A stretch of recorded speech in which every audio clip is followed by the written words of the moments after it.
Carried. Call the City Council meeting for Wilmer to get to order on Monday, April 4th at 7 p.m. Roll call. Mayor Calvin. Here. Councilmember Christensen. Here. Anderson. Here. Amon. Nelson. Here. Meskey. Here. Plowman. Here. Johnson. Fagerly. Here. 7 present, 2 absent.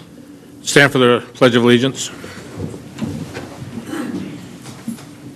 I pledge allegiance to the flag of the United States of America and to the republic for which it stands, one nation, under God, indivisible, with liberty and justice for all.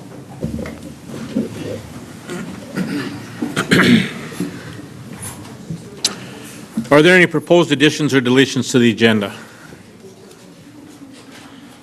Seeing none, I would like to add a work session for local option sales tax that I'll introduce at the end of the meeting under meeting notifications. Consent items? Move to approve. Second. Motion made and seconded to approve the consent items. On the consent item is Dan Anderson for Zoning Appeals Board, along with the other normal activities that take place. Discussion. All in favor of the motion signify by saying aye. Aye. Those opposed, same sign. Motion carries. On open forum, we have nothing. I did receive a letter today that I was asked to read into the record. And basically, it is a citizen who was unable to attend tonight's meeting and would like to speak in opposition of moving the city council meetings from 7 to 5 p.m. I'll just paraphrase his letter, but basically feels that it is anti-family, anti-citizen participation, and perhaps, given the recent history of the council, it is only to be expected.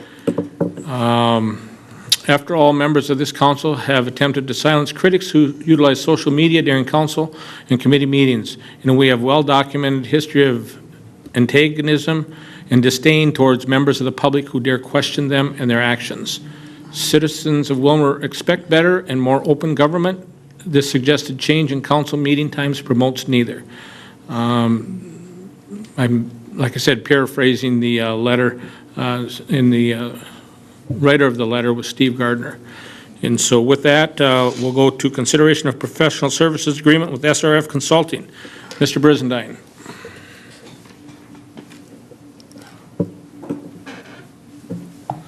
Mayor Calvin, members of the council, Steve Brizendine here tonight, coming back as per requested 2 weeks ago when we had this issue before you. I've brought Stuart Crosby from SRF Consulting firm with me tonight to discuss their role in the Rice Park project and the leadership that they're going to provide for us as we move through design and detail work on that park plan. And with that, I would turn it over to Stuart. Stuart, welcome back. And he's also got Richard Ing in here as well. Great, thank you. Thanks, Steve. Mayor, members of the council, thank you. It's nice to be back. My name is Stuart Crosby. I'm a landscape architect with SRF Consulting Group. We have submitted a proposal to the City of Wilmer and have put together a team that includes professionals from SRF Consulting Group as well as Engen Associates. And Andrew and Richard Engen are with me today, and Richard's going to be describing some of their services. And what I'd like to do is talk to you about what our proposal has in it for the Rice Park design and construction services. As you know, there's a really exciting opportunity to develop a splash pad and redo the building that is there. And these take very specialized services that I think our team has put together a great group to help you with those. And so what I'm going to do is talk to you about the services that SRF will take care of, which include landscape architecture and civil services. And then Richard's going to talk to you specifically about the architectural services. And as we describe this, we want to think about the fact that although it's one site, there really are two different groupings of service needs. And you can think about kind of an imaginary line around the building, outside of the building and inside of the building. Excuse me. SRF is going to be working on several different phases: design development, construction documents, and construction assistance for all of the elements outside of the building, which would include all of the walkways. We have to make sure those are ADA accessible, coordination with the splash pad vendor who will be engineering and designing the splash pad. But we also have to make sure that all of the services and the amenities and the elements on the exterior dovetail seamlessly with inside the building. So we'll go through design development, construction document preparation, and then we will also be available for construction administration to facilitate with the contractor and make sure that the construction goes seamlessly throughout. So now I'm going to turn it over to Richard, and I'd like him to describe the services that they will be going through for the building design and construction.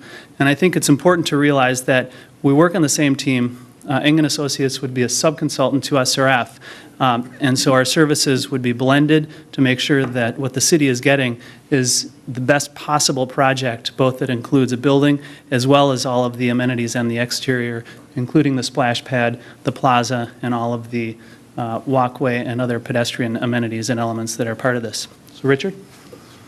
Mr. Engen, welcome. Hi, Richard Engen of Engen Associates in Wilmer, and we're working with Stuart and his firm and his group. I think, as Stuart mentioned, one of the most important things is that we work as a team. We work together and try to have a seamless project delivery. Maybe to understand the difference of what we're doing, you can imagine an imaginary line around the building. We have primary responsibility within the line. They have primary responsibility outside of that line. But your contract is with them, so the first contact, the city responsibility is through them. We are working through them. So Stuart is your number one contact. It doesn't mean that we won't be meeting and getting input from the Building Advisory Committee. We will be working with them. The building is not a giant building. It's not a giant project, but it has several unique things. It has, obviously, it has a design that has to fit with this landscape concept. And as we're looking at this as a master plan, you know, this is a plan they put together. Now you're going to do a specific project. And before you pour concrete on a specific project, you need to really think through. So you sort of start over again to try to achieve this. Exactly what are the details and how does it fit together? And things like the size of the room, if we've got restrooms and changing facilities, how large are they? What are the niches? One of the first questions we'll have for the Building Advisory Committee is, how is this building going to be used? I did know when we did our proposal back in March, I did notice one Sunday there were, it was a fairly nice day for March. It was fairly heavily used. There were at least 2 multi-generational extended families having gatherings there, a whole large number of kids, you know, and so that's in March.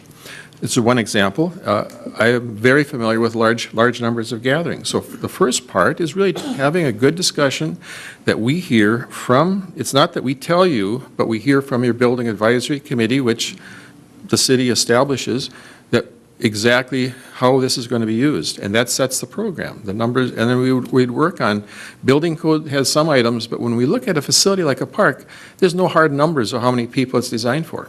You'll have hundreds of people, but there's a day-to-day crowd, and it has to meet all these needs in a reasonable manner. You don't want to overbuild it. And we're basing our proposal on what we read, you know, but we'll size it and work it out with whatever is decided. We have a mechanical engineer that will do the plumbing, and there might be some temporary heating. Typically, when we've done park shelters, we have done some electric, at least some electric resistance heating, so you can have water on it this time of year, and maybe extended in the fall. I read that there was an enclosure meeting facility, then that probably is a simple gas furnace. But there's some kind of heating, and obviously the plumbing is a big issue. Our plumber, when we work out the utilities, the civil engineer will actually make the connections, but we have to have the plumbing in the building dovetailed with the plumbing for the splash pad and city utilities. The same with electrical. Our electrical engineer will provide the main service. We will have a little mechanical room in the building, and this would serve whatever is needed. Our electric service has to be able to meet the needs of the splash pad and probably lights. Probably more of the service would be for some of the things that you add in the future. There's very minimal electric in this building, but there will be some lights, we presume, in the park, things that may not happen at this moment. Structurally, there's some basic, simple structure. probably, if we look at the past projects that we've done for park shelters, we've often had some kind of a decorative masonry block enclosure that's hard, durable, easy to maintain, and simple wood structure that has an appearance, an elegant, an image, and easy to shed water and is reasonably to build. And we would provide the services together there. But probably the most important part is that we have to meet together and we work together. And at the end, it doesn't mean that what we do is one contract and what Stewart does is another contract. I think this will be fitting together whichever is the best manner for the city to buy construction. Thank you. So, Mr. Mayor, members of the council would be happy to answer any questions if you have anything about the project or about our proposal, excuse me. Mr. Brizendine, do you have anything to add at this point, or? Mr. Mayor, members of the council, I would just add that we believe we put together a professional service team that will provide the best services possible, that Rice Park is a very important project for Wilmer, and the initial project that takes place related to the park plan that was completed a little over a year ago, and we're excited to work with these fellows and make this the best park that it can be. Okay. Council. Councilmember Christensen. Thank you, Mr. Mayor, and thank you for your presentation. I've made a lot of notes on here, so I'm just going to kind of briefly go through them. I notice in both of your proposals, construction documents are the major part of it. SRF is at $17,000 just for documentation, and Ingen is at $19,000.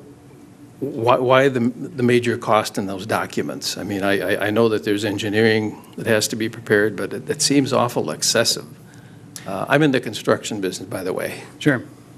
Well, good question, and I think that the one thing to note is that when you look at the anticipated or estimated budget for the overall project that we have set, that the city has set aside $706,000, what we have put together is a proposal that is roughly 8% of the construction cost, which is I would think, in looking at a lot of the projects we do, a very reasonable cost for that. It includes the construction document preparation, which for a firm like SRF, and if you think about what we would be doing, we would have site plan, we would have civil engineering, and probably some electrical engineering as well, just for the exterior components. And so you're looking at a team of professionals that are going to be preparing the construction documents as well as all of the associated construction manual. And it takes a lot of effort to put that together, and so that's really what you're paying for when you are putting together a plan set like that. So your cost for construction documents is for the entire $700,000 plus project? Our cost is for the exterior component of the project, and then Engen Associates would have a similar plan set that would be for the building component itself, the architectural. And within that architectural package, we'll have all of the mechanical, or they'll have all the mechanical, the architectural, and electrical drawings that go in that plan set as well, which is another very specialized set of professionals that are preparing that plan set. What happens is we combine these two into one final document, and that is the document that goes out to bid for the contractors, so that they have the exterior and they have the building, the architectural, and that is what they use to bid forward. But it does take multiple specialties, and in our case, 2 different firms to prepare that document. Maybe Mr. Ingen could explain the $19,000. This is strictly for the building, I'm assuming. Our portion is for the building, that's correct. $19,000 of the documentation for a shelter? Well, our proposal begins, the preliminary is really looking at the big picture, putting the whole building together. When we get to construction documents, in our proposal, we did them independently, but they're sort of organized the way, and I think we're thinking the same way. You start with the big picture and you work to the details. Getting the construction documents together is all the detailed information necessary for competitive bids. This is not a negotiated contract. It's a sitting, what's on paper is what goes out to contractors, and they put a price on it, and they'll put a bid bond to have a firm, hard price public contract. And so the items that sometimes If you're looking in the residential business, it's often done a little looser, but in a public bidding, it needs to be very clear, very hard, and for every little thing of what's going to be done. In each of the trades, there needs to be a drawing that shows the scope, how big, where it is. There has to be a specification that defines the quality of the materials and workmanship so that there's enough teeth in the contract. The construction documents are the meat of the construction contract that the city will have with the future contractor. And there has to be enough definition on those that there's a contract that you know what you're getting, the contractor knows what they have to deliver, and at the end, you get what you want, what you're expecting, and the contractors, and everybody's happy at the end. It does take more, it takes a lot of work to get those things together. I understand that, and I know that everything has to be in black and white, so you know what you're providing, and we know what we're expecting. Yeah. I do the same thing in home construction. However, I just think the documentation for that, a shelter at $19,000 just seems very excessive to me, being in that business. What would the shelter, what do you estimate that at costing? I have not estimated the cost. I've just based it on what they've done there, and I'm basing it on other projects. It often doesn't make an enormous difference if it's a little bit bigger or a little bit smaller. It's the process of going through. We would be going through by starting with working with your building advisory committee, that we are on the same page, that we're seeing the same thing that they're seeing. And I presume there's multiple meetings and coming through on that. And then we work through with our consultants. A lot of our effort is getting that each of the items are done in a manner that fits together. And we're working with different groups of people. Plumbing has got to be done by a licensed mechanical engineer, electrical by an electrical engineer, structural by a structural engineer. That is the statutes for the state of Minnesota. And we will be working with a team like that. And it's a lot of our time is just working together on the team, on the design, getting it together, and having the implementation and documentation that everybody is putting something together that fits together for the end result and the right quality for the city. I also noticed there's some expenses that aren't covered that are stated in here. We don't know if there's going to be a watershed permit. If it is required, then expense for preparation and securing will be additional. The city will advertise and distribute plans and special provisions to contractors through the city standards methods. Who's going to be the general contractor? I mean, is it SRF? Are you going to hire a general? Or who's actually going to be in charge? I know. Well, so the process here is that we will prepare the package for bid, which will include the construction plan set and the construction manual, and that will be advertised for bidding for contractors. And typically it would be general contractors who have experience both in building buildings and in doing landscape and hardscape type work. And they will also probably be in contract with a splash pad vendor who would be part of the design component for that splash pad element. But we would be retained as part of our contract to do construction administration. And so we would be serving in the cities, for the city as the as a facilitator, if you were, during construction, so that we would be there on a regular basis to work with the contractor to make sure that the construction is going according to plan. But we are not the general contractors. We are the engineers and the architects of record for the project. But you say you'll be there on a weekly basis to oversee the work, make sure it's done the way you planned it, or? Correct, yes. I see geotechnical service is going to be done by the city also, provided by us, which is additional cost. Engineering for the splash pad design, again, will be provided by whoever designs that. That isn't you. No, the splash pad is actually a very specialized element, and we, SRF, works with splash pad vendors all the time. And these vendors similar to think of a playground. And if you look for a playground, above ground playground, you need to go. You find a vendor who will provide you with a sometimes limitless different opportunities for putting together swing sets or whatever. It's similar with splash pads, where you're going to a vendor and you're saying, we're really interested in having X, Y, and Z type of amenities. And what a splash pad is, as you know, is a concrete pad that has these elements with water that come up. So they will help in designing what amenities and elements of that splash pad will be included in it, and then they also do the engineering and the design of those components, so all of the piping and systems that are used to develop that. Their engineering and design stops at the building, and that's where we need to have the professional services of Engen Associates and their mechanical engineers, so that we can make sure that those components dovetail nicely and seamlessly into the building, where you have all of the water service and the sanitary service that is what is needed to get the system to work. I see the total of both of them is 56,827, and then you say on there that we estimate our cost of services to be that amount, which includes both time and expenses. So this is not to exceed an amount, so this could be more than this? Well, no, it could be less than this. If the scope of the project is reduced and it doesn't take as much time to actually prepare as detailed a plan set for the project, then it would not be that much. But if the scope of the project doesn't change, then our fee will remain as is, no more. So it could be less. Correct. I'd like to hear that.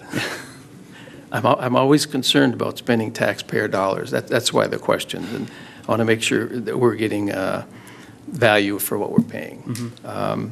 That's what I have right now, Mr. Mayor. Thank you. Councilmember Nelson. I will make a motion. I didn't realize I was getting your attention, but thank you. I'll make a motion to approve, as staff recommend, allowing the city administrator to enter an agreement with SRF Consulting for project management at Rice Park, CIP project. Second. Motion made and seconded. Discussion, Councilmember Plowman. Thank you, Mr. Mayor. Thank you for being here tonight and for this presentation and the nice graphic and scope of the project, at least initially. Just a quick question regarding budget. I guess that's kind of my primary concern is I like the project. I like the look of the project. Everything looks great. Just based on loose math, if we're starting at 706, and our initial soft costs are roughly 57, that brings us down to $649K. Mm-hmm. Has the initial cost estimation been done in terms of, just kind of taking a look at rough budgets? Is this doable for $650,000? And if not, are there mitigation plans in place for addressing those issues?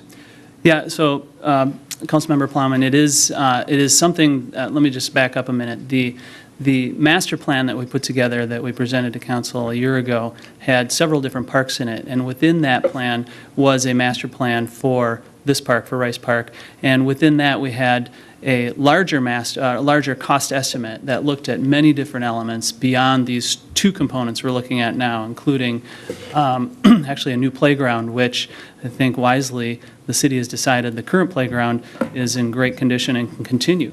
But some other elements that are not part of this project. So yes, the estimating that has been done for this project and the $650,000 we feel is definitely doable to get a splash pad, a building, and the exterior amenities that will work for that.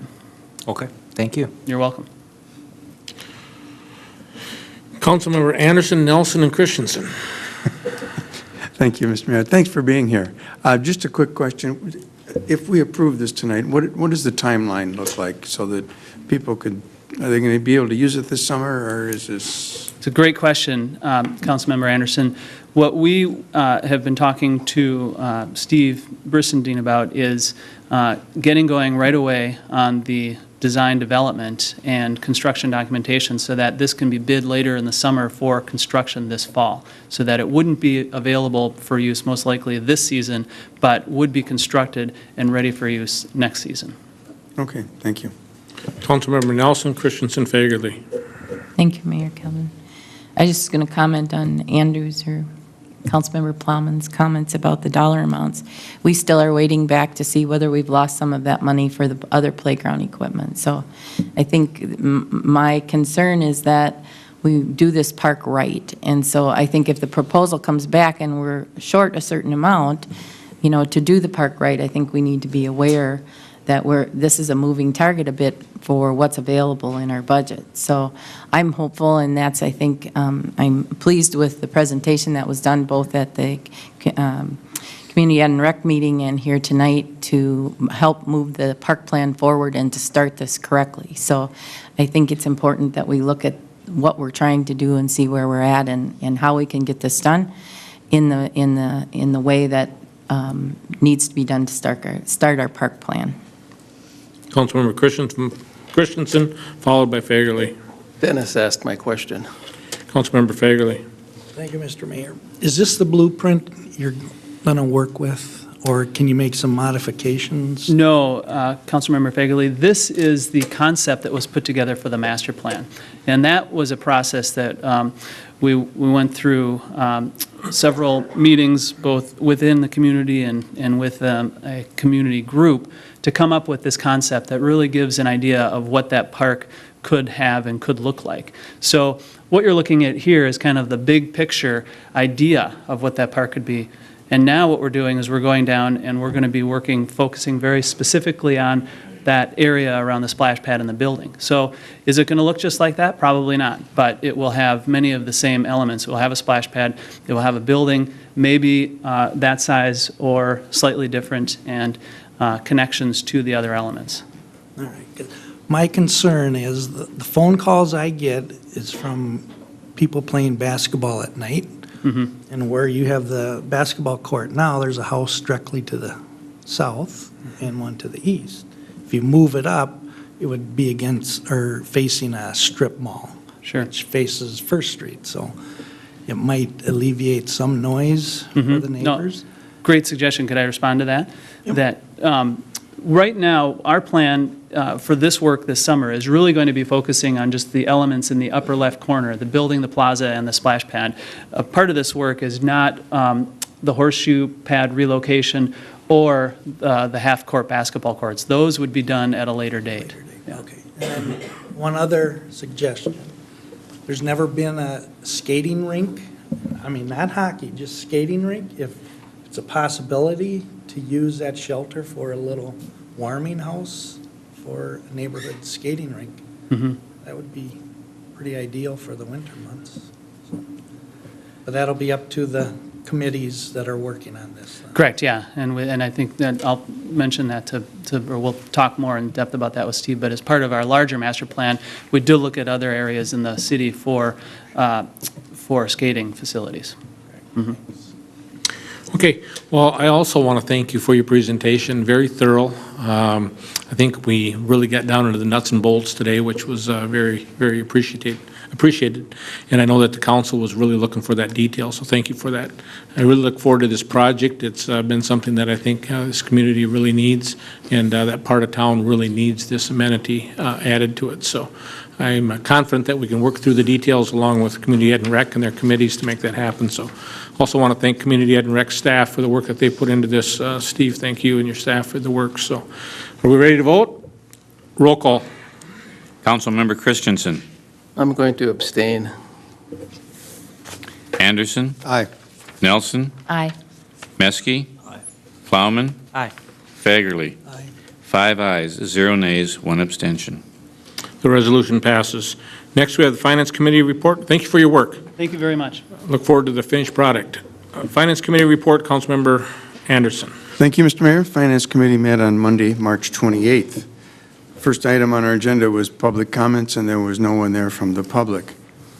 The next item was OPG3, Inc., Agreement for Document Management System. Staff explained to us the need for a document management system for the city of Willmar for the purpose of archiving and preserving documents and information. By state statute, the city must retain many documents for various periods of time, with many of these items, such as council minutes, required to be kept in perpetuity.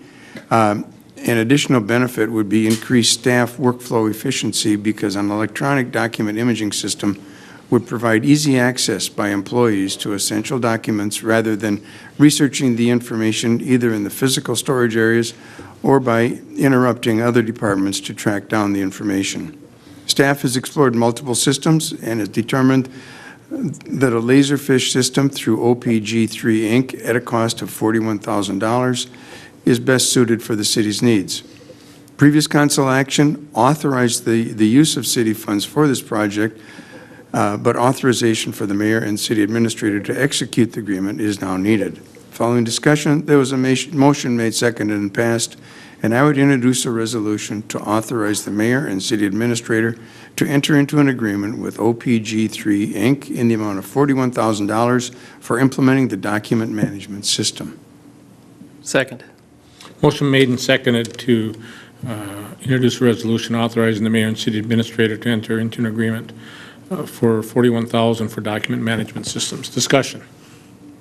Councilmember Meske. Thank you, Mr. Mayor. I want to say that I think what's really nice about this feature, we talked about it, it's obviously going to make the city governance work better, but it also has pieces that will allow the public to access these if we designate certain documents as searchable, and it will make that an easier search process for people in the public to look at it. And that was one of the pieces that was a selling point for me anyway when we were doing the discussion at the committee level.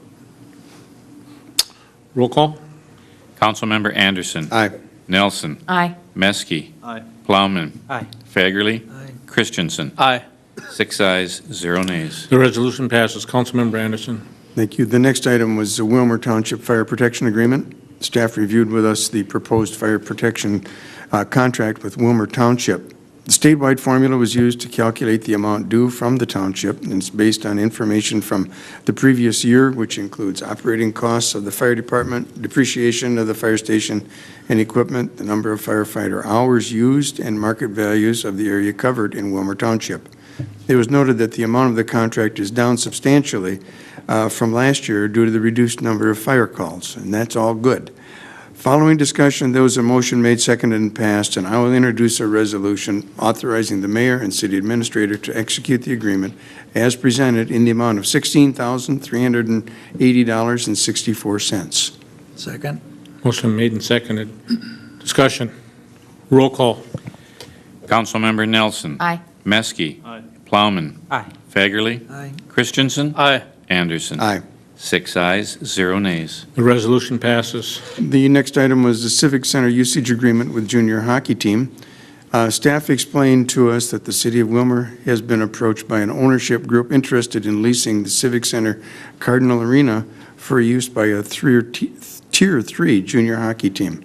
The lease would include approximately 200 hours of ice time for practices, ice usage for 22 home games, locker room, and office space for a preliminary estimate of $40,000 a year. In addition, the team is proposing to pay the city $8,000 annually for advertising in the Cardinal Arena facility. The final contract was still being worked on at that time, but a draft copy had been sent to the city attorney for his review. Once the final numbers are known, the final lease agreement will be sent to Attorney Scott again for his approval. It was noted that there are some scheduling issues to work out with the high school hockey games, but staff does not believe this agreement will negatively impact any current users and most likely will have a positive impact on all users and overall use of the Civic Center. Local groups such as Wilmer Hockey Association have indicated their support in having a junior hockey team here in Wilmer. Fiscally, it's anticipated that the costs will increase at the arena due to increased usage. However, it's believed that the additional revenues generated should offset the applicable increase in expenditures. We requested that the owners be present at the next council meeting and that a detail be provided to us on the lease amounts, how they were determined, as well as copies of letters of support from various local groups. And that was for information only. I believe we'll be talking about this a little bit later in our agenda. Or should we just take it right now, seeing we've already introduced it? Larry, do you want to introduce that item right now? Or Mr. I Brizendine? think Mr. Brizendine.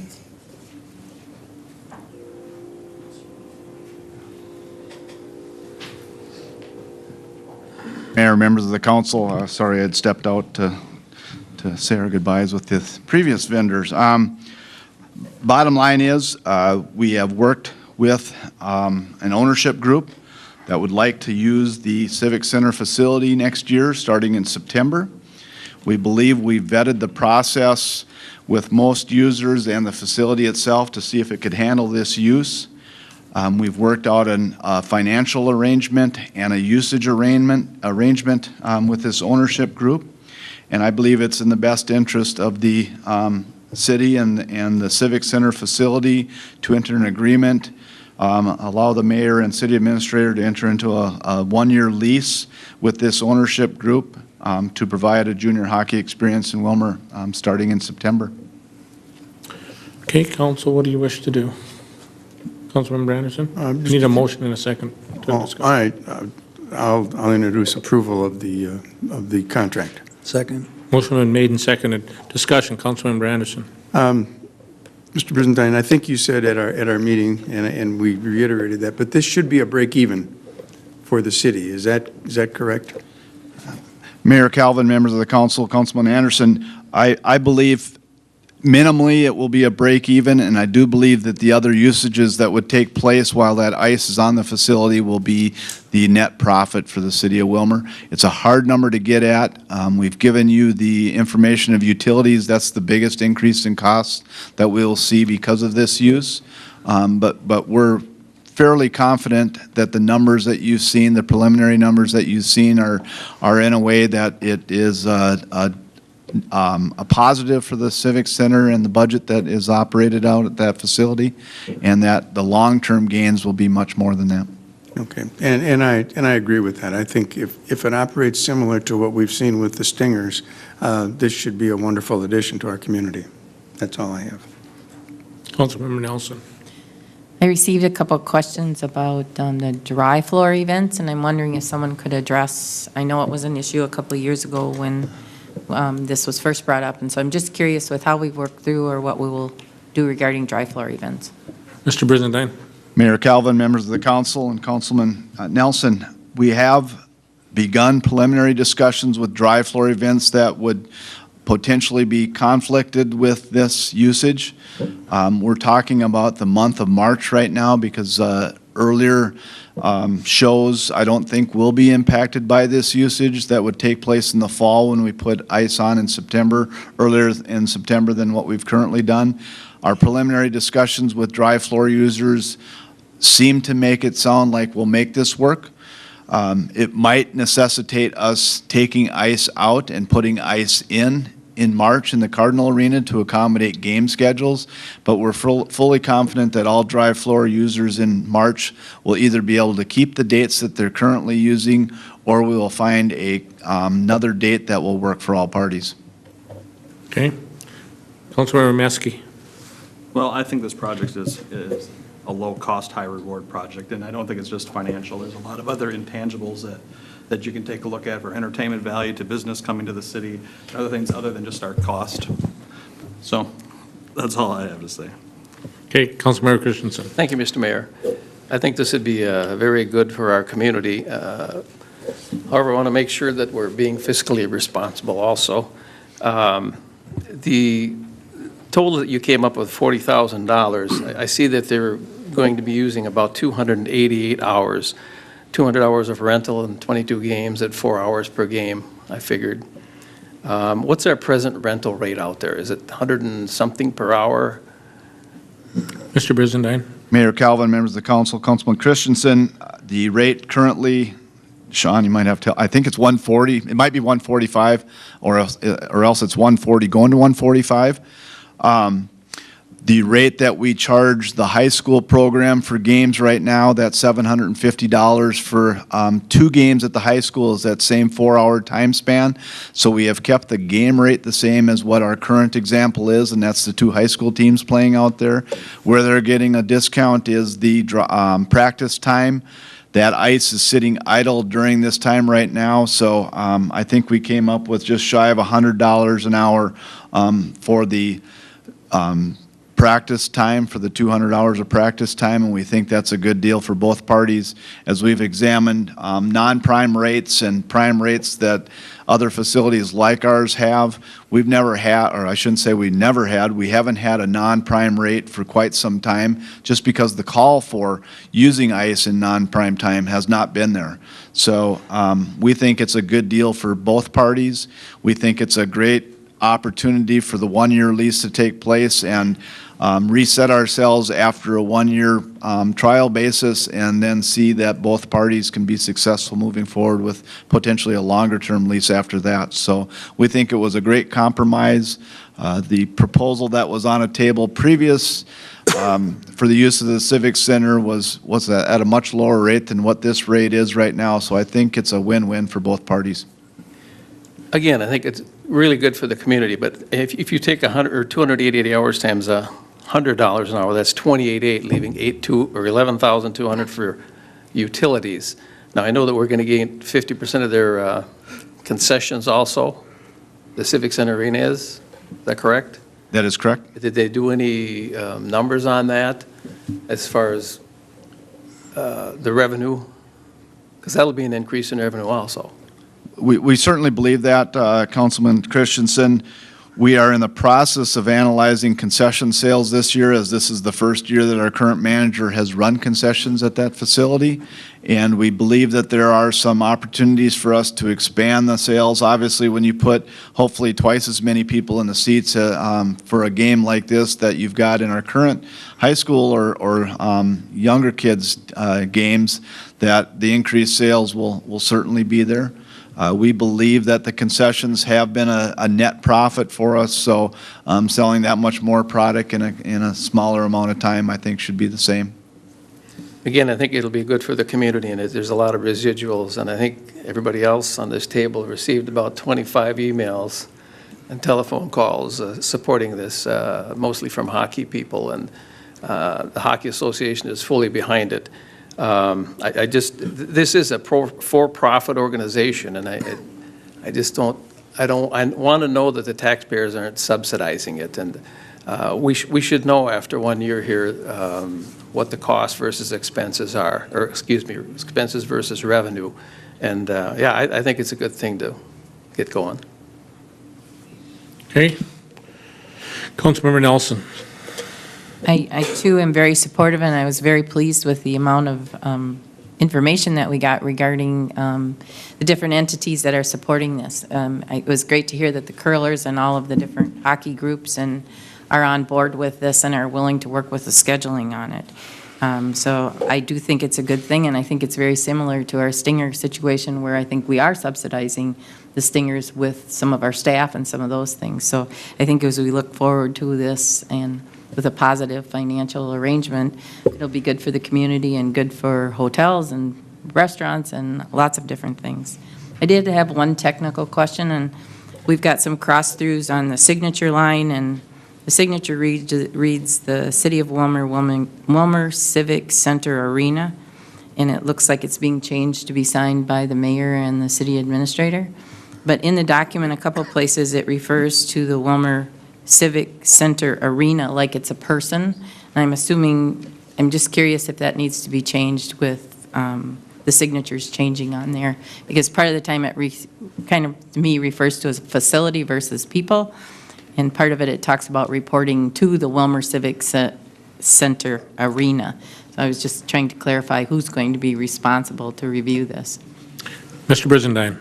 Mayor Calvin, members of the council, Councilman Nelson, as I think our proposal stated is per approval of the city attorney. So there is a little bit of language changes that needs to take place. Obviously, you said the signature page, that obviously has changed from when their first proposal came our way. So there are a few small changes that will take place, and I think Mr. Scott wants to make sure that the usage of the facility and the liquor component of this agreement is worked the right way, so all the liability insurances and things like that. So the document is not what I would say is a complete document. I think the details and the gist of what we're trying to accomplish with this agreement is in place. I just think Mr. Scott's got some recommendations for some minor changes that I do believe that the ownership group has been forwarded and is in agreement on. Mr. Scott, would you like to give an update on that, please? Yes, Mayor, members of the council, I did review this draft lease. I sent my suggested changes. I don't believe they were major. They were intended to bring this lease in line with what you negotiated successfully with the Stingers, because I think you have pretty much the same issues that you're facing with here. So yes, there have been a few suggestions that I understand now will be incorporated into the final version that gets signed. Certainly one of those issues will be to make sure that it consistently refers to the city of Wilmer as the party leasing the facility. Councilmember Nelson? Do we need to modify our motion to reflect that, or are we okay? Kevin, do we need to modify that motion? The resolution, sir, is to enter into a lease agreement with the Blizzard LLC. So no modifications needing. The lease agreement will be finalized by the city attorney. Thank you. Okay. I also received numerous emails and phone calls in regards to this. I want to commend staff for their work on this. I know last December, Steve and I had a meeting out at the arena with Rob, and they were given their marching orders and they came through. So thank you for your hard work and the good work that your staff does out there to make this happen. This is a win-win for the community. We're always looking for new things for our people to do, and this gives us an additional outdoor activity, indoor activity to do. But one of the things that I heard a lot of comments on was that it will give people more ice, and so there'll actually be more ice available to people that want to rent ice as well. I received a couple emails from people today that were traveling to St. Cloud to take their kids skating in St. Cloud today. So this is a good thing. So roll call. Councilmember Meske. Aye. Plowman. Aye. Fagerly. Aye. Christensen. Aye. Anderson. Aye. Nelson. Aye. 6 ayes, 0 nays. Councilmember Anderson. Thank you, Mr. Mayor. And the final item were some reports. We received a 12/31/15 Rice Trust Fund and Moody's Investors Service Credit Rating. The discussion included a request for a 10-year history of Wilmer's tax base, which staff will provide from the annual assessing reports, and I believe we've gotten that. That was for information only. Unless there's questions, I'd move to file these minutes. Second. Motion been made and seconded to file the minutes. Discussion. All those in favor of the motion signify by saying aye. Aye. Those opposed to that motion, same sign. The motion does carry. Public Works Safety, Councilmember Christensen. Thank you, Mr. Mayor. We did meet on Tuesday, March 29th, last week. Item number 1, I called the meeting to order. There was no public comment. Item number 3 was our bi-weekly police and fire updates. This is for information only. Our police chief couldn't be there, so Chief Frank Hansen did the job of giving us the information for the jail census. And on that day, the census was 124. 39 inmates were from the Department of Corrections, 77 from Kansas County, 4 from Swift County, 1 from Lacoparo County, 1 from Redwood County, and 2 from Stevens County. The calls for service for the police department for the previous 2 weeks were 716, and to date, that is 10 days ahead of last year at the same time. The majority of the calls previous weeks were for traffic stops and public assists and several crashes.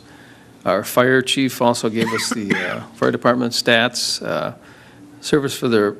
Calls for service for the previous 2 weeks were 13. They included 5 alarm activations, 4 car accidents, 1 grass fire, cooking fire, and 2 house fires. Year-to-date calls for 2016 were 80, and that's 5 less than last year at this same time. There will be a controlled house burn at 621 6th Street Southwest, and that's scheduled for 7 a.m. on April 16th. If you're driving by, there'll be lots of fire trucks there. It's a training class for area firefighters, not just Wilmer, and it's done through Ridgewater College. Item number 4 is for information only. It was an update on the Grass Lake Restoration Project. Staff brought to us for information an update on the Grass Lake project.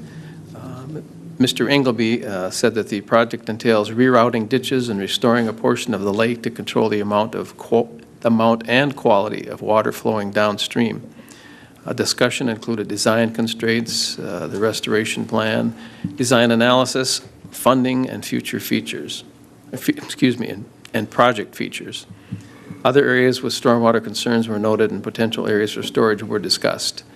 Again, that was for information only. Item number 5 is a resolution. It has to do with Country Club Drive Lift Station and Professional Services and Materials Agreement.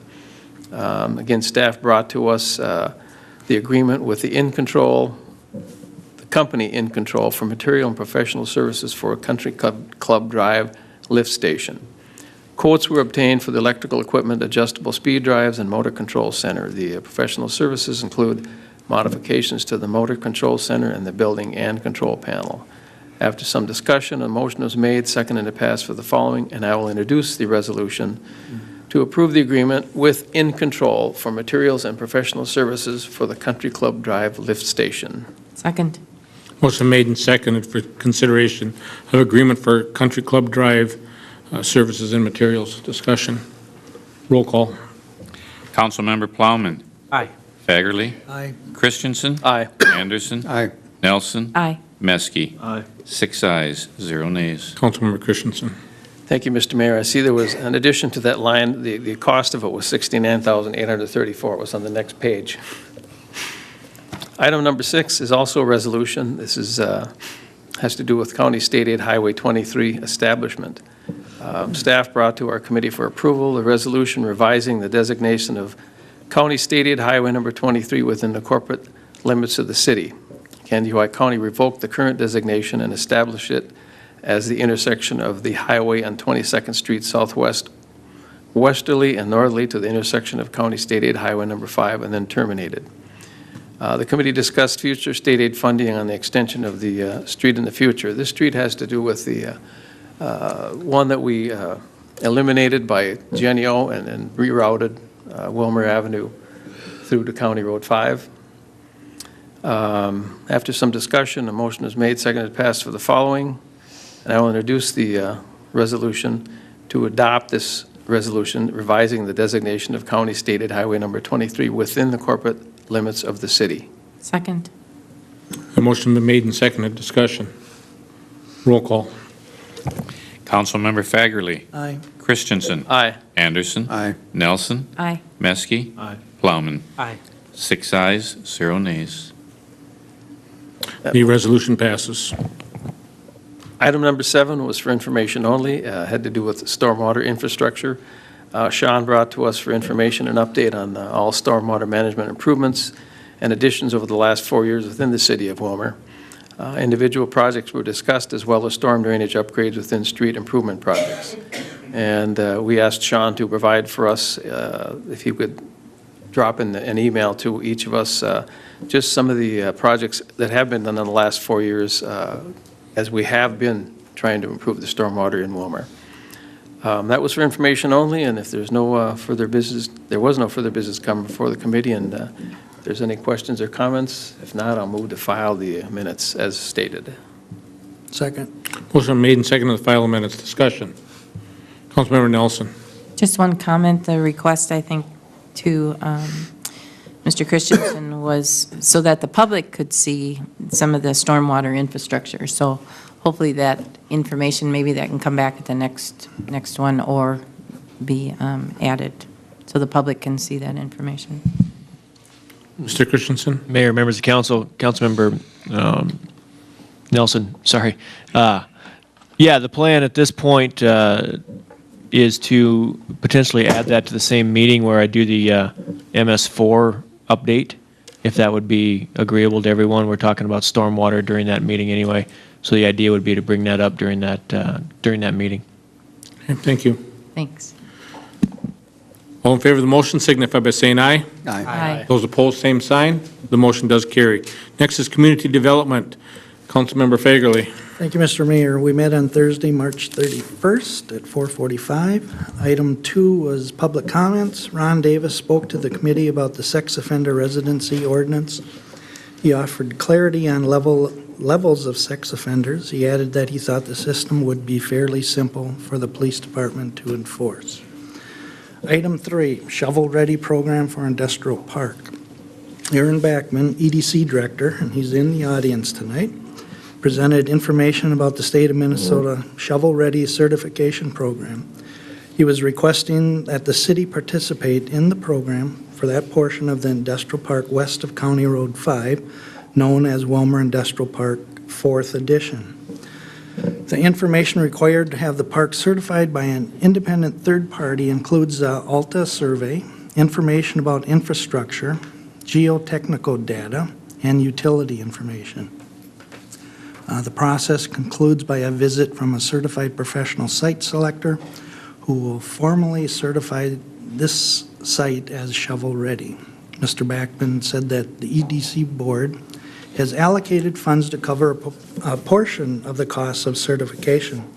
He requested the city participation in the program include funds to cover the cost of professional services to be split equally between the city and EDC.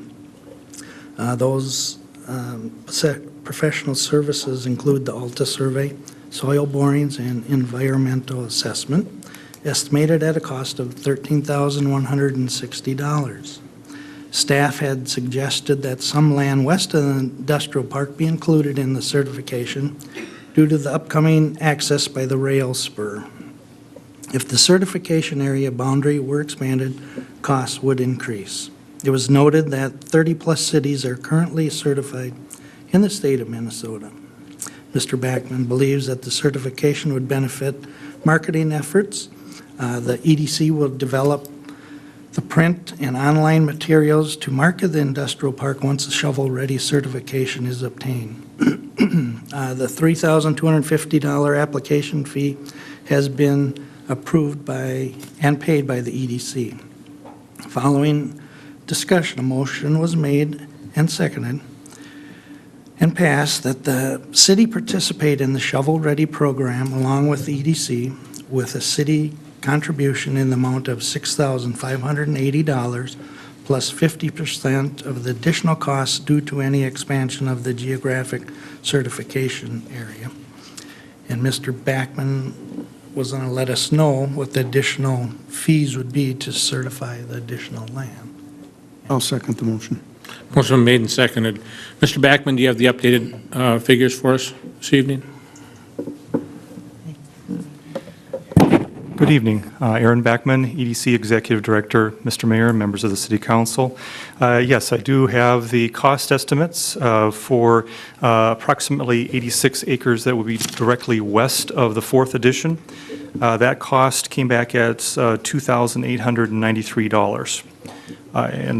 So therefore, the cost of that would be split, and with it being approximately $1,446.50 for the city's portion. I also did obtain another version, so if you want to look at it this way, this is what that would look like. So in red is the existing subdivision, and the yellow is what is proposed in additional. I also did obtain another quote for if one extended another 101 acres to the west along 40. In discussions with Bruce and so forth, it made sense, I think, to focus on just the 86 acres directly west of the existing subdivision. Okay, Councilmember Fagerly. So then our cost would be $8,026.50? Correct. Okay. I'll amend that motion. Second, or good to the amendment? Absolutely. Okay, so the amended dollar amount would be $8,026.50. You have that, Kevin? Yes, sir. Okay, discussion.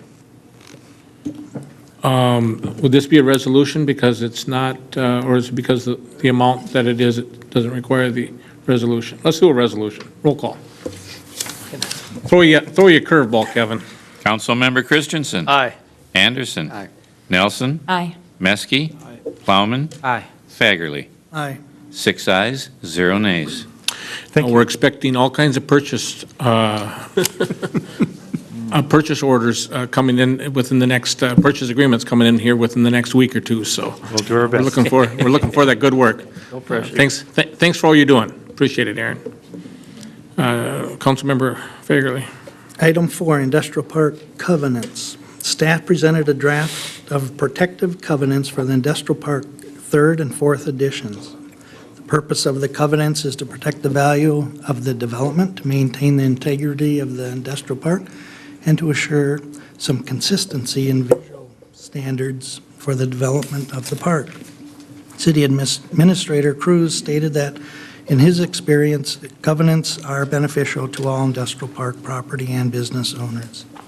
Staff suggested that it would be preferable to have the covenants adopted before any real estate is formally transferred.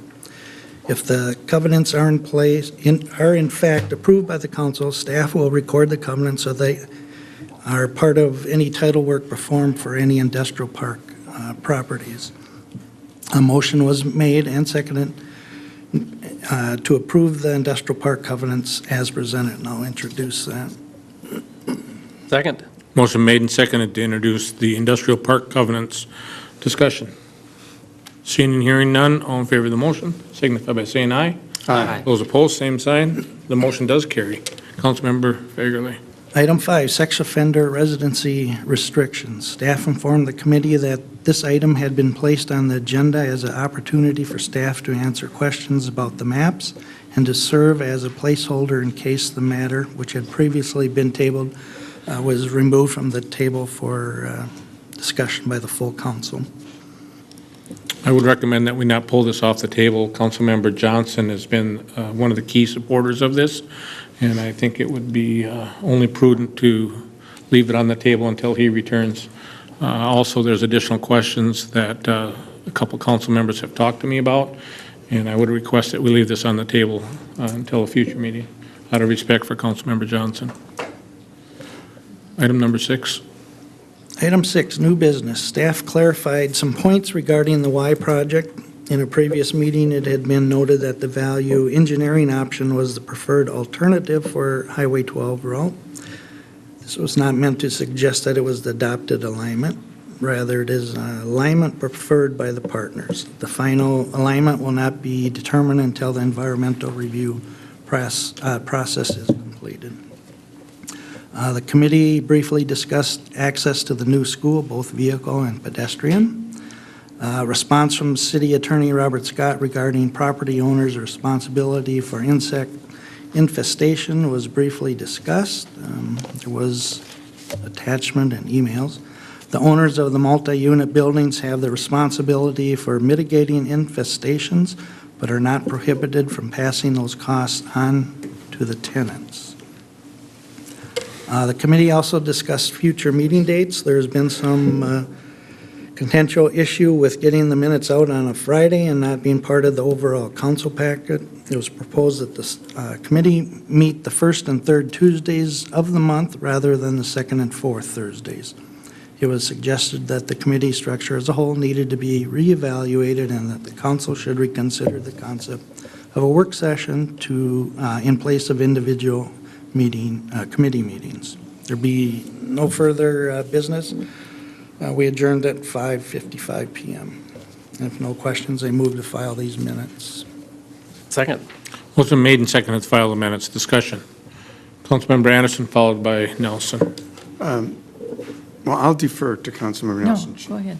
Well, we had an interesting discussion, this notion on this last item of changing the meeting time or day led to the discussion on are we using our time most effectively by having committee meetings and then rehashing it at council meetings.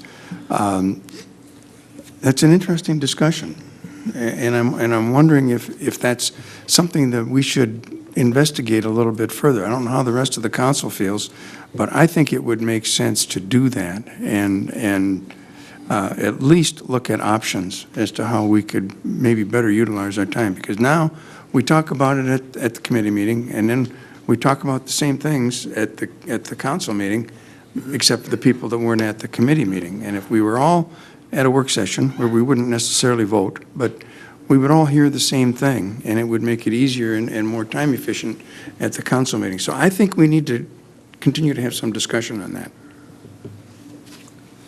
Councilmember Nelson? Followed by Christensen. My question was going to be regarding the paragraph that said there was an attachment. I don't think there was an attachment, so I'm just curious if that is something that can be added to the minutes or where that attachment actually was. Came as an email to me, and I know Bruce had one. It's referring that it's attached to the minutes, so, and it's not, so. Mr. Peterson? Councilmember Nelson, to the best of my recollection, it was part of the minutes packet. I can only surmise that when it went through the copy machine for scanning that a couple pages stuck together, but I will make sure that that attachment goes out. Thank you. Okay. Additional, Councilmember Nelson. I just was going to comment about Councilmember Anderson's comments. I, too, would like to see us change that. I think we are repeating what goes on, and I think it would be more efficient for the staff time, in addition to maybe more productive for council time, to look at a different structure. We've had very much difficulty, it seems, for a long time for people not all being at committees or not, and people not knowing about it until the last minute. And so I think we are repeating what we're doing there. The second part of that is I'm struggling with changing the date, and I would ask staff to kind of look at, isn't there a way that we could work with the technology piece of this to get this out in a timely manner?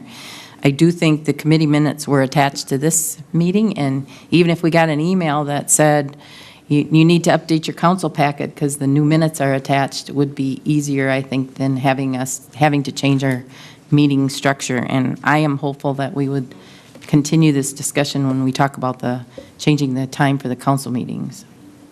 Okay, Councilmember Christensen. Thank you, Mr. Mayor. In regards to the changing the committees or abolishing them, we discussed this a year and a half ago and decided to keep the committee structure, and it's actually addressed in our parliamentary procedure book, and I'm just going to read a couple things on here. It says committees are too valuable to be misused, and some advantages of committees are there's greater freedom of discussion, more time is available for each subject, informal procedure can be used, better use can be made of experts and consultants, delicate and troublesome questions may be settled without publicity, hearings may be held giving members an opportunity to express their opinions, and a motion doesn't have to be made or seconded prior to discussion of any item on the agenda, which is, I think, very valuable. So I'm in favor of keeping the committee structure in its present form, and it works well when we have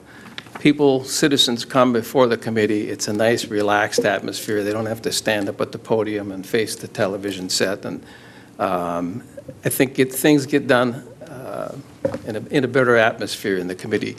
And it also states in here that the committee decisions normally are the decision of the council as a whole when they bring a motion or whatever.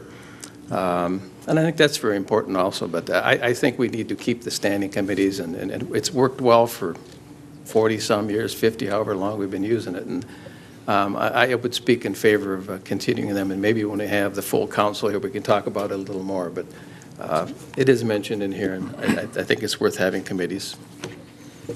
Yeah, I think that where you're referencing there is a description on what committees are called. I don't think that the standard operating procedures say that we have to follow a committee structure. That's not what the document says. Last Wednesday, we had a number of important issues that had to be addressed by the Labor Committee. There was not a quorum, so we're unable to have the meeting. When I read through the minutes, numerous times we have people sitting in for other people. We have times when people are called out of the audience to sit in to attend a meeting because no one's told somebody else that they're not going to be present.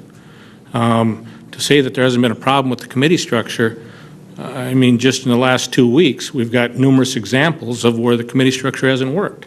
So I guess we could read a section out of Standard Code of Parliamentary Procedures, but I don't know that it does anything. Additional discussion, Councilmember Meske. Well, I think before we get down the road too far of having to debate about these things tonight, I wasn't prepared for this discussion at all. This is off agenda. I think it's very important to have the discussion, and I would recommend that maybe we have a discussion about how we make decisions at that committee level, or whatever you want to call it. Let's have that perhaps in one of those committees that people may not think are working so well, so we can see whether or not that's something we wish to do. I think we should explore this. Obviously, we have passion on both sides of an issue already, but I don't know if we're prepared to have the conversation tonight, but let's move that back to a committee so we can talk about that. I think it's valuable. Seeing it came up under community development, is that where you're asking to go? Yep, that'd be fine. But because... You okay with that, Chair? That's fine. But I think, Councilman Christensen's point is well taken. However, I think it affects the whole council. I would like to see a full council committee to talk about that if that's possible. Okay. Okay. Mayor. Councilmember Nelson. Mr. Peterson, during the meeting, and I don't see it in the minutes, but asked whether there should be an appointment or a committee put together to come up with some options. And I think I've heard about work sessions where committee structure is still maintained inside a work session. I guess my concern is that we stop repeating and that people are allowed to bring items forward in a most efficient manner for ourselves, but also for the staff and mostly for the community. I think there's a false sense of security with saying that you can come and do things quietly because our committee meetings are all recorded. The same public presence is there as it is at these meetings. And I just think that it's time for us to take a look at this, and I'm not sure bringing it back to community development is as critical as bringing it back to the whole council in some sort of structure. Okay. I think we're going to move it to community development for continued discussion. Councilmember Christensen. Thank you, Mr. Mayor. We as a council and as elected officials have to keep in mind that we don't do things for easiness of us or our work. We have to consider the public. And I think the committee structure works very well with the public. Again, instead of coming up front here 7 o'clock at night, they can come to the committee and the discussions are much better. Let's keep in mind that we're here for the citizens of Willmar. We're elected by them. We need to make sure that we keep them in mind whatever we do. And time of meetings or committee meetings. Thank you. I think it's important, too, to remember we represent all of our citizens, not just some of them. Motion been made and seconded to file the minutes. All those in favor of the motion signify by saying aye. Aye. Aye. Motion carries. Next, we have consideration for public hearings for city charter amending the ordinance. City Administrator Cruz? Or Larry? Who's going? Kevin? Mr. Mayor, members of the council, you have before you a variety of recommended changes from the Willmar Charter Commission pursuant to some discussions after the other ordinance was introduced about 3-4 months ago, that they are following the city attorney's recommendation that each section that is desirous of being amended stands as a separate ordinance. And so you have 4 of them before you on some vision mission statement, on some recall amendment, on a procedure of parliamentary procedures, and on the oath of office that they believe some wording is correct. It is staff's recommendation that you make one motion setting 4 separate hearings for the next council meeting on April 18th to hear each ordinance. So moved. Second. Motion been made and seconded to consider a public hearings for amending the city charter. There'll be 4 separate hearings on the 18th of April. Discussion. Seeing and hearing none, all in favor of the motion signify by saying aye. Aye. Opposed, same sign. The motion does carry. Next, we have consideration of on-sale liquor. Mr. Halliday, I'll get it right this time. Mr. Mayor, members of the council, you have before you a council action request form noting the one on-sale liquor establishment that didn't meet our deadlines. So this one is carried to this council meeting. And of course, the period is April 25th, fiscally till next year's April 25th. And it's staff's recommendation that you approve the on-sale liquor license renewal for Candy Entertainment Center. Move to approve. Second. Motion made and seconded to consider the on-sale liquor license for Candy Entertainment Center. Discussion. Roll call. Councilmember Anderson. Aye. Nelson. Aye. Meske. Aye. Plowman. Aye. Fagerly. Aye. Christensen. Aye. 6 ayes, 0 nays. The resolution passes. Next is consideration of council meeting time change. City Administrator Cruz. Mr. Mayor and Council, before you have a request for council action, and I would request the council consider that beginning May 2nd, 2016, the regular semi-monthly meetings of the city be at 5 p.m. on the first and third Mondays of each month through January 2017, with the exception of the months of July and September, where the council meeting shall be on Tuesday, July 5th and Tuesday, July 6th, and that regular place of said meeting shall be the Wilmer Municipal Utility Building. A little background, traditionally, city council meetings have always been in the evening.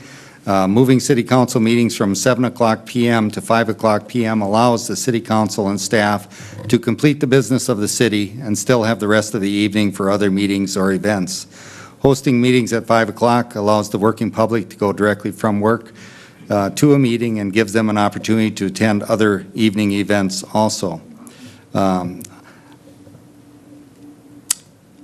I would ask the council to consider changing the meetings from 7 o'clock p.m. to 5 p.m.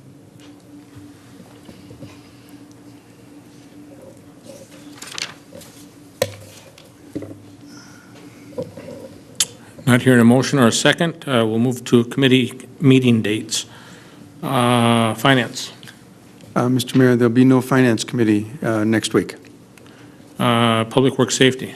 4:45 Tuesday, the 12th, City Hall.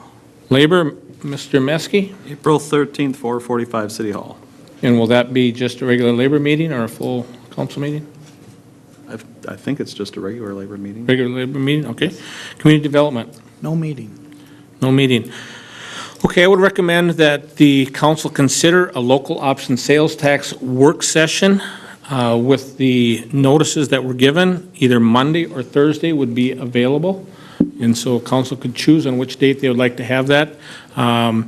The city administrator and myself have had 2 meetings with the city of New London and Spicer. That was reported. The first meeting was reported in the weekly notes that went out, and the second meeting was held today.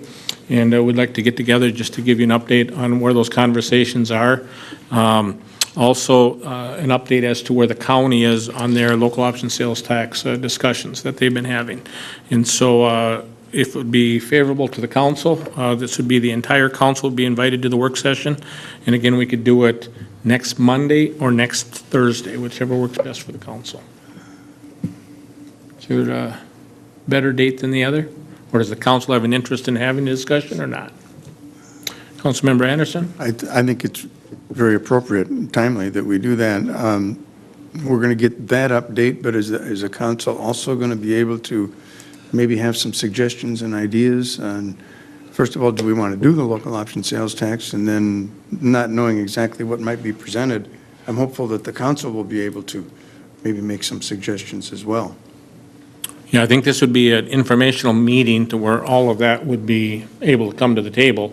And then staff has been working on this since the retreat when we directed them to look into it. But we did give them no parameters around that. So there have been some preliminary discussions within the community as to potential projects, and this would give the council an update as to what those projects are and what direction that staff is considering.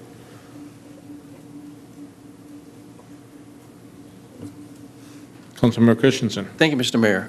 Would we be getting something in email to us prior to that, some kind of an agenda and some information?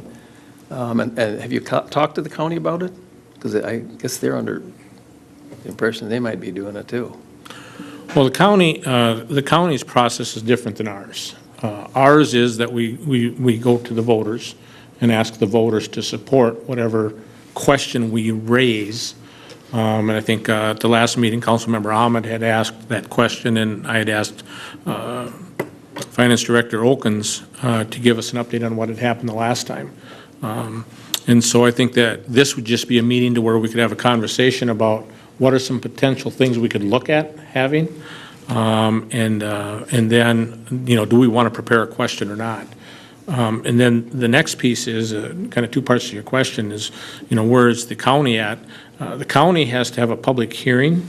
They don't have to go through the voting process, so they don't have to write the question, have the question set for a set amount of time, and then have it voted on. I believe our question would have to be prepared by August, is that correct? 90 days in advance of the general election, we'd have to approve a ballot question. So when we've had preliminary discussions with the cities of New London and Spicer, who actually requested us to meet with them, so we've had 2 meetings, and like I said, that was reported in your weekly memo here when we had our first one, we had our second one today. So, but I'd like to just update the council on where everything's at, so you know the discussions that are happening. Councilmember Anderson? Is that something that we could and should have here so that it can be televised or at least recorded? That's fine with me, it doesn't matter. I think we should. And I'm good on either of those days, so it doesn't matter to me. Say Monday. Okay, well, is that okay, Monday? Does that work for everybody? Okay, so a week from tonight here, and then we want to do that at 4:45? That's the 11th? Yep. Yeah. 4:45, Councilmember Nelson? The local option sales tax was only one of the things that we talked about on there. Are we going to schedule another retreat so that we can prioritize the items that were put up there and perhaps set out some goals for things that the council is agreeing to work on in the future? I mean, are we taking that next step after the session that we had? I certainly would be in favor of that. I've spoke numerous times that I think the more we get together, the more we flush out, the better. I have had that conversation with our city administrator as to what are our next steps. One of the amendments to the city charter that is being recommended is that it would mandate that the council do set, you know, goals and objectives and those types of things on an annual basis. We certainly could discuss that. I guess I was thinking that the local option sales tax conversation probably would end up being a couple hours, so I wasn't looking at adding more to that agenda, but if we wanted to do that, we certainly could. No, I'm not talking about that night. I'm requesting that we consider scheduling something else to go back to our goals and prioritize and rank them so that the council's in agreement with what was put up on the board. Okay. Mr. Cruz, you have that? Maybe we could set something up at the retreat or that joint meeting, workshop. Okay, so if we did that next Monday, Week the from 11th, Monday. and at the conclusion of that, the final item on the agenda would be to set the next steps. Yes, please.